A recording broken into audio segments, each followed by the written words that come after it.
sixth book of 2025, and coincidentally the final book I read in January. That is A Bánh for Two by Trinity Nguyen. I read this as part of this book club that I have with my friends where we read queer books every month, and our pick for January was a sapphic romance, which is what this was. This was a YA contemporary romance set in Saigon, and we follow two girls. First one being Vivi, who is Vietnamese American, who is there in Saigon as an exchange student during her first year of college.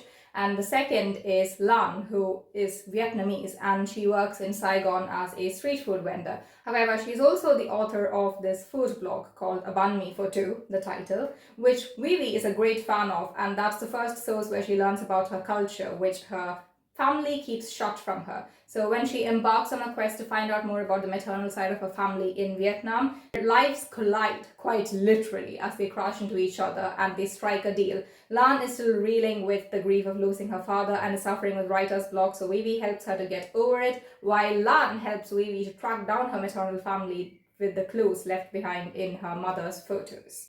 What follows is a beautiful friendship that blossoms into a sweet, adorable romance. However, I did think it was a bit rushed, and most of the development that we see happens off-page. Entire months pass by in between two chapters. I think the book would truly have benefited from a few more pages because it was a really short read. There are mouth-watering descriptions of Vietnamese food. This is not a book to read on an empty stomach. It will make you extremely hungry. And now I definitely want to visit Vietnam and taste all the incredible street food there.